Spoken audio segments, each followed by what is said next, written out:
एक पुरानी झोपड़ी, टूटी हुई छत से सूरज की किरणें अंदर आ रही थीं। एक कोने में अधजली लकड़ियों की राख है। चूल्हा बुझा हुआ है। सीमा एक पुरानी साड़ी में फटे कोने को हाथ से छिपाते हुए बाहर देख रही है। रामू अब भी करवटें बदल रहा है। सीमा खुद से बुदबुदाते हुए, आज तीसरा दिन है, ना चूल्हा जला है, ना बर्तन खनके हैं। लगता है ये घर भी हमसे नाराज हो गया है। सीमा, थोड़ा पानी मिलेगा क्या? हाँ रामू, ये लो पानी थोड़ा बचा के रखा था। कल सुबह पानी भरने जाना था पर रामू पानी पीने लगता है। पानी पीने के बाद रामू सीमा से कहता है, अरे सीमा, तुम रात भर सोई नहीं क्या? बार बार तुम्हें उठते हुए देखा। नींद नहीं आई क्या? नींद? नींद तो उन लोगों की सहेली होती है जिनके पेट भरे होते हैं। भूखे पेट आंखें तो सो जाती है, लेकिन मन जागता रहता है। सीमा, माफ कर दे। शायद आज भी कुछ ना ला पाऊं। मजदूरी के बदले लोग बचा खुचा खाना देने लगे हैं, वो भी मजाक उड़ाकर। तू काम नहीं, इज्जत कमाता है रामू। जो रोटी तू लाता है उसमें मेहनत का नमक होता है। तू खाली हाथ भी आएगा तो भी मेरे लिए दुनिया का सच्चा आदमी तू ही रहेगा। रामू, घर पर सिर्फ एक मुट्ठी आटा ही बचा है। मैं सोच रही थी 2 रोटी बना लूं, एक माँ के लिए और एक हम दोनों आधी आधी बांट लेंगे। काश मैं पढ़ा लिखा होता या कोई काम सीख लिया होता, पर बचपन तो पेट भरने में निकल गया। रामू, इंसान की सबसे बड़ी तमिल उसका ईमान होता है। तू ईमानदार हो, मेहनत करते हो, मैं बस इसी में खुश हूँ। रामू खड़ा होता है और अपना पुराना झोला उठाता है, जिसमें एक फावड़ा, एक तौलिया और माँ की दवाई की पर्ची होती है। सीमा उसकी आंखों में देखती है। आंखों में पानी और होंठों पर मजबूरी की मुस्कान होती है। अच्छा सीमा, मैं चलता हूं अपना, और माँ का ध्यान रखना। रामू जाने लगता है। सीमा पल भर रुकी और फिर तेजी से रामू के पास आती है। रुको रामू, ये अगोछा ले जाऊं, बाहर गर्मी बहुत है, और ये लौटा भी ले जाऊं। अगर पानी ना मिले तो खुद तो भूलना मत। अरे तुम तो ऐसे कर रही हो जैसे मैं कोई जंग लड़ने जा रहा हूं। गरीब आदमी का हर दिन जंग लड़ने जैसा ही होता है। रोज पेट, सम्मान और उम्मीद, तीनों के लिए एक साथ लड़ना पड़ता है। उसके बाद रामू काम ढूंढने के लिए चल पड़ता है और अकेले बुदबुदाता है। आज फिर किसी ईंट के भट्टे पर काम पूछूंगा। अगर नहीं मिला तो रेलवे स्टेशन पर जाकर जूते पॉलिश करूंगा। कम से कम लोग तिरस्कार तो नहीं करते, बस थोड़ा कम बोलते हैं। रामू ईंट के भट्टे पर पहुंचता है। साहब, कुछ काम दे दो। जरूरी नहीं पैसा अभी दीजिए, बस पेट भरने लायक कुछ काम चाहिए। तो ताकत भी चाहिए। तू देख जरा अपना ढांचा, ये कोई भीख का डिब्बा नहीं, मजदूरी है यहां। तू कहीं और जाके काम ढूंढ। रामू हर रोज जब घर से निकलता है तो सोचता है कि आज कुछ बदल जाएगा, लेकिन जब शाम को खाली झोली लेके घर लौटता है तो खुद से भी नजर नहीं मिला पाता। उसके बाद रामू रेलवे स्टेशन पहुंचता है। वहां पहले से ही पॉलिश वाला बूढ़ा आदमी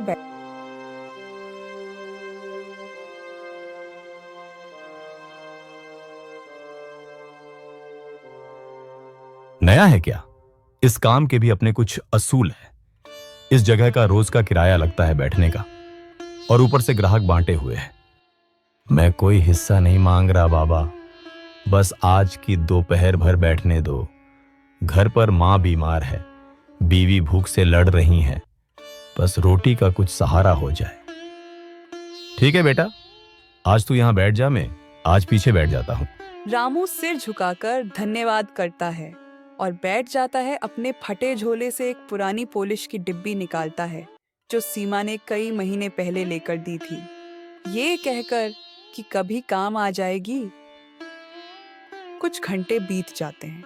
तभी एक आदमी आता है। उसे देख रामू कहता है, साहब जी जूते पॉलिश करवा लो, चमक एसी की शक्ल भी दिखेगी। तुम जैसे आदमी से पॉलिश करवाना तो दूर में तुम्हारी शक्ल भी देखना पसंद नहीं करता।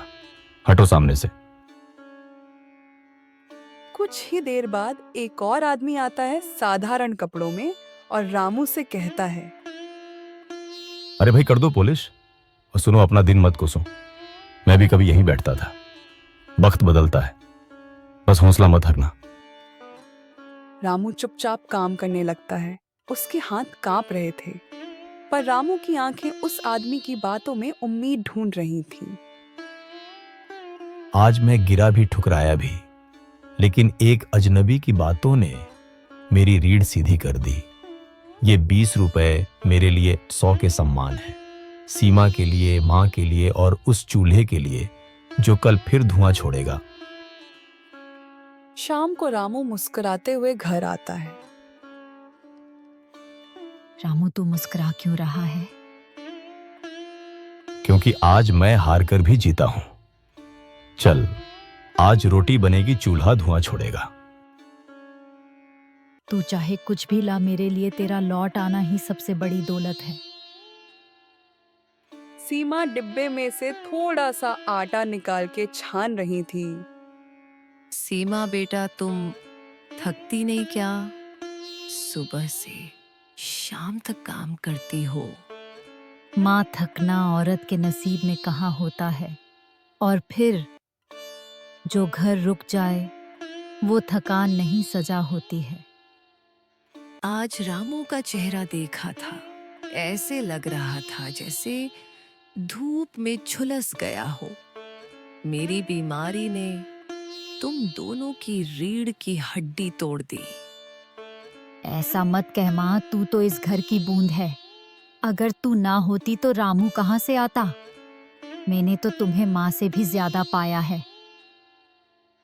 बेटी, मैंने देखी है वो दिन जब रामू बिना चप्पल के खेतों में दौड़ता था ताकि मुझे 2 रोटी दे सके। अब वो बड़ा हो गया है, लेकिन दर्द अब भी वही है। अम्मा, हम गरीब जरूर हैं, पर हमारी तकदीर ने हमें कुछ अनमोल दिया है, जैसे ये घर, तेरी छाया और रामू जैसा सच्चा प्यार। कभी कभी सोचती हूँ, अगर पैसा होता तो शायद दिल इतना गहरा नहीं होता। कुछ देर बाद रोटी तैयार हो जाती है और वो खाने बैठते हैं। अम्मा, सबसे पहले तू खाना खा, आज तो रोटी के साथ नमक भी है। बेटा, ये रोटी के साथ नमक मेरे लिए शाही जायके से कम नहीं। तू तो रोज मुझे बादशाह की तरह जीने दे रहा है। जब तक हम साथ हैं, ये झोपड़ी महल, ये रोटी प्रसाद और ये चूल्हा मंदिर का दीपक है। माँ सो चुकी थी। रामू और सीमा झोपड़ी के दरवाजे पर बैठे आसमान की ओर देख रहे थे। तभी रामू से कहता है, सीमा, मैं तुझसे वादा करता हूं, एक दिन तेरे पांव के नीचे चप्पल नहीं पायल होगी। मेरे हाथ में मां की दवाई की पर्ची नहीं, बल्कि डॉक्टर घर आकर दवाई लिखेगा। मुझे तेरे ये सपने बहुत प्यारे लगते हैं रामू, क्योंकि इनमें झूठ नहीं, बल्कि मेहनत की खुशबू है। कल फिर कोशिश करूंगा। सुना है एक फैक्ट्री में चौकीदार का काम है।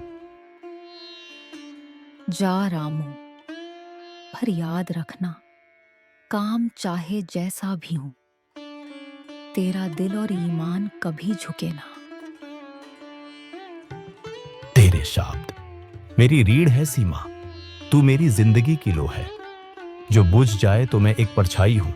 फिर रामू को फैक्ट्री में चौकीदार का काम मिल जाता है और उसको 1500 रुपए तनख्वाह मिलने लगती है। अब उनकी आर्थिक हालत सुधर गई थी। वो सभी खुशी खुशी रहने लग